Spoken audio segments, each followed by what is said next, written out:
This stop was totally unexpected. This place is so cool. It is in Graham, Kentucky, and it is a harvest host, Bard Distillery. If you are in this area, you are doing yourself a disservice if you don't stop. It's awesome. Hey, we're more to explore, and we are in Kentucky, camping lakeside, checking out a distillery, and visiting Mammoth Cave. So we just finished a tasting. We're staying at a harvest host tonight, Bard Distillery in Graham, Kentucky. It was phenomenal. Yeah, really good. Nice people. Oh, they are doing some fantastic things here. This is an old school that they bought, and they're rehabbing it into this amazing distillery. You've got to stop and meet these folks if you come through Graham, Kentucky, or if you're anywhere near here, make sure you come through Graham, Kentucky, because it's worth it. Definitely. We never fail to enjoy the Corps of Engineers Parks, and Deer Campground in Litchfield, Kentucky was no exception. We decided to stay here because it was near Mammoth Cave and we really wanted to visit there, but it was a great place to kick back, relax, and enjoy our harvest host purchase. So you're going to take Dr. Zaius on the teeter-totter? Whee! There's a bit of a weight disparity. I thought you were going to make him go up in the air. You can't? I'll bring the fetus equipment.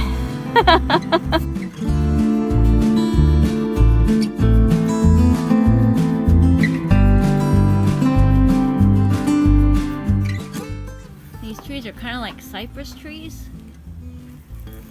Look at the fruit that they have on them. Just like geodesic or something. Yeah. And these are... Oh, we're on the ground. They're roots. Kind of like cypress knees that are coming up. This is the historic entrance to the world's largest cave system. We are at Mammoth Cave National Park in Kentucky, right in the middle of the state, and came in today to take a cave tour. It's not for a little while, so we're going to walk the boardwalk here, kill a little time, and lots of hiking trails and stuff here, so should be a good day. Walking down to the historic entrance of Mammoth Cave, getting ready to take our tour. This is the only tour offered during COVID. They have multiple other types of tours. Some are like longer, right? But we're just glad that they offer any tours, and they're doing everything they can to mitigate any possibility of people passing on viruses. We're excited.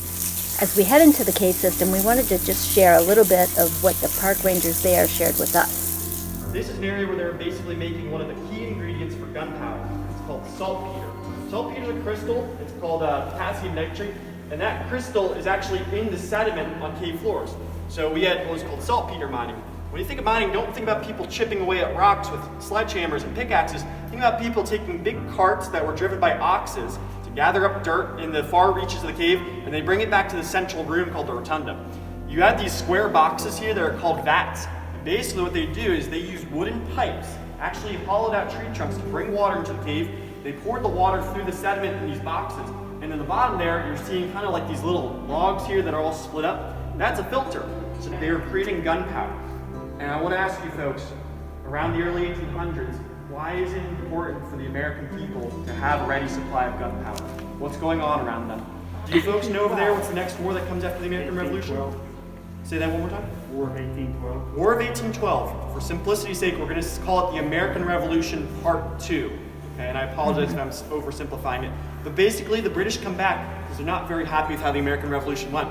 They'd still like America to be a colony, you know, these different states here to be colonies of Great Britain.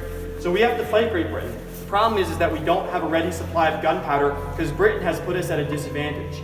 Our partner, France, was supplying us with gunpowder. Britain uses its navy to cut off trade with France. So basically, Mammoth Cave and other caves in this Kentucky-Tennessee area become some of the biggest suppliers of gunpowder for the War of 1812. In fact, of the Kentucky caves, Mammoth Cave is the biggest manufacturer of saltpeter. And I'll add one more thing because it's very crucial to the story. The labor that supplied this gunpowder being created was enslaved labor. These were people who did not have freedom. They had to work here around the clock 24 hours. And whether or not that they, had any choice in this matter, those people too are crucial to our independence because they were creating this gunpowder. It's pretty dim in the cave, and they keep it that way because there are bats there, and that's good for the bats. Not so good for photography, at least with our camera, but you get the idea. There's a lot to see outside of the caves as well.